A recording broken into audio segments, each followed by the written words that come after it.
Assalomu alaykum hurmatli kuzatuvchilar.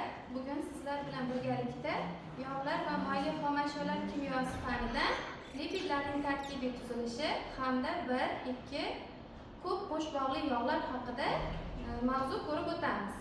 Mavzuyimiz quyidagi rejalardan tashkil topgan bo'lib, birinchi rejamiz lipidlar haqida asosiy tushuncha. Ikkinchi rejamiz lipidlarning klassifikatsiyasi. Uchinchi rejamiz yog'larning organizmdagi lokalizatsiyasi va oxirgi rejamiz yog'larning fiziologik ahamiyati. Endi quyidagi rejalarga to'xtalib o'tamiz. Birinchi rejamiz lipidlar haqida asosiy tushuncha. Lipidlar bu nima? Lipidlar o'simlik va hayvon organizmida tabiatda shunaqa moddalar tarqalganki, ular o'zining quyidagi xossalari bilan boshqa moddalardan farqlanib turadi. Ular qaysi xossalar? Suvda erimasligi va organik erituvchilarda yaxshi eruvchanligi bilan hamda tarkibida yuqori molekulyar alifatik yoki alisiklik qator yog' kislotalari va ularga mos spirtlar hamda uglevodorodlar borligi bilan. Keyingisi esa bunday moddalarning organizm to'qimalarida katta fiziologik ta'sir ko'rsata olishi bilan. Bunday guruhga tegishli moddalar asosan lipidlar yoki yog'lar deb ataladi. Keyin lipidlarning klassifikatsiyasi haqida to'xtalib o'tadigan bo'lsak, lipidlar turli xil klassifikatsiyaga ega. Ularning eng keng tarqalgan klassifikatsiyasi oddiy lipidlar hamda murakkab lipidlar hisoblanadi. Oddiy lipidlar deb tarkibida faqat yog' kislota va glitserindan tashkil topgan moddalarga aytamiz. Ular tarkibida azotli yoki fosforli birikmalar bo'lmaydi. Lipidlar asosan tashkil topgan quyida aytib o'tganimizdek glitserin va yog' kislotalardan tashkil topgan murakkab efirlarga biz lipidlar yoki yog'lar deb ataymiz. Uni formulasini quyidagicha ko'rishimiz mumkin. Endi murakkab lipidlarga keladigan bo'lsak, murakkab lipidlar tarkibida glitserin, yog' kislotadan tashqari azotli birikmalar, fosforli birikmalar yoki lipoproteinlar guruhlarini tashkil qiladi. Lipidlar yana bitta xususiyati, ular suvda erimaydi, lekin organik erituvchilarda juda ham yaxshi eriydi. Organik erituvchilar deganda spirt, aldegid yoki bo'lmasa boshqa organik erituvchilarda xloroformda, etanolda juda ham yaxshi eruvchanlik xossasini namoyon qiladi. Lipidlar konsistensiyasiga ko'ra ham ikki turga bo'linadi. Ular suyuq hamda qattiq ko'rinishga ega bo'ladi. Suyuq ko'rinishdagini biz moylar deb ataymiz. Ular suyuq ko'rinishdagi moylar asosan o'simlik xomashyolaridan olinadi.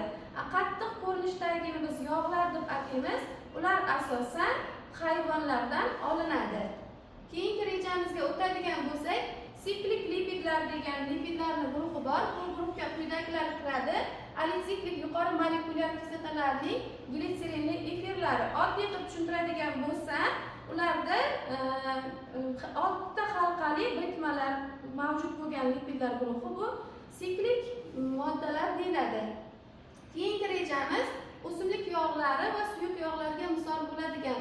Asosan qattiq yog'lar bilan suyuq yog'larning bir-biridan farqi ularning erish temperaturasida. Suyuq yog'larning suyuqlanish va qaynash temperaturasi qattiq yog'larnikiga nisbatan ancha past bo'ladi. Keyingi rejaga o'tadigan bo'lsak, bu yuqorida aytib o'tganimdek o'simliklardan olinadigan, biz ko'proq iste'mol qiladigan moylar asosan o'simliklardan olinadi va qaysi xomashyolardan olinishi, ular tarkibida qancha miqdorda moy mavjudligi. Siz bilan ko'rib o'tadigan bo'lsak, paxta chigiti tarkibida 17-29% gacha moy mavjud bo'ladi. Kanopda 58-70% gacha po'stlog'siz yadroning o'zida moy bor. Rapsda esa 36-40% gacha moy mavjud bo'ladi. Kunjut urug'i hamda zig'ir urug'ida 35-58% gacha moy mavjud bo'ladi.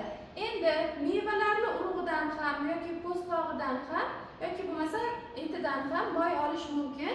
Bunday mevalarga palma kokosi misol bo'la oladi. Tarkibda 65-72% gacha moy mavjud bo'ladi. Endi yong'oqning mag'zida 51-67% gacha moy mavjud. Zaytun mevasini juda ham yaxshi bilamiz. Yog'i shifobaxsh, foydali hisoblanadi. Zaytun mevasi mag'zida 23-49% gacha moy mavjud bo'ladi. Kungaboqar urug'i an'anaviy moy iste'mol qilinadi. Bizning respublikamizda Kungaboqar urug'ini mag'zini o'zida 29% dan 65% gacha moy bo'ladi. Bu uning naviga hamda yetishtirilish sharoitiga bog'liq holatda o'zgarib turadi. Endi o'rmon yong'og'i, kishu yong'og'i ham deymiz, uning tarkibida 58-60% gacha moy bo'ladi. Va yuqorida ko'rib o'tganimizdek, kanop urug'ida 30-38% gacha moy bo'ladi. Endi yog'larning fiziologik ahamiyatiga to'xtaladigan bo'lsak, organizmda hamma moddalarning o'ziga xos funksional vazifalari bo'ladi. Xuddi shuningdek, yog'larning ham o'ziga xos vazifalari mavjud bo'lib, yog'lar fiziologik ahamiyati juda ham katta inson organizmi uchun. Chunki ular tarkibida erigan holatda fosfatidlar, sterinlar, vitamin, yog'da eruvchi vitaminlarimiz bor. A, D, E, K vitaminlari hamda boshqa fiziologik aktiv moddalarni o'z ichiga olganligi uchun ham yog'lar inson organizmi uchun muhim fiziologik ahamiyatga ega hisoblanadi. Keyin yog'larning xuddi shunaqa bir turi borki, essensial yog' kislotalari deb ataymiz. Essensial yog' kislotalari organizmda sintez bo'lmaydi. Ularni moyli xomashyolardan olingan moylar orqali iste'mol qilib, biz o'zimizning organizmimizga zarur bo'lgan miqdorni to'ldirishimiz mumkin bo'ladi. Essensial yog' kislotalari inson uchun sutkasiga 12 grammni tashkil qiladi. Essensial yog' kislotalari asosan noan'anaviy moyli xomashyolardan olinadigan yog'lar tarkibida bo'ladi. Bular quyidagilar: zaytun moyi tarkibida yoki zig'ir moyi tarkibida omega 3 yog' kislotalari mavjud. Ular essensial yog' kislotalariga misol bo'la oladi. Endi shunaqa yog' kislotalari bor. Yog' kislotalari asosan ikki turga bo'linadi: to'yingan hamda to'yilmagan yog' kislotalariga. To'yingan yog' kislotalari tarkibida qo'shbog'i mavjud bo'lmagan yog' kislotalarni o'z ichiga oladi. Ular tarkibida qo'shbog'lari bo'lmaydi. To'yilmagan yog' kislotalar tarkibida esa 1, 2, 3 va undan ko'p miqdorda qo'shbog'lari mavjud bo'lishi mumkin. Bularning asosiy bir-biridan farqi erish, suyuqlanish temperaturasi, haroratlarida hamda qotish temperaturasi bilan farqlanishi mumkin. Bugungi darsimiz mana shulardan iborat edi. Bugungi mavzuyimiz tushunarli bo'lgan bo'lsa juda ham xursandmiz. Yog'lar haqidagi qiziqarli faktlarni keyingi darslarimizda kuzatib boring. Rahmat.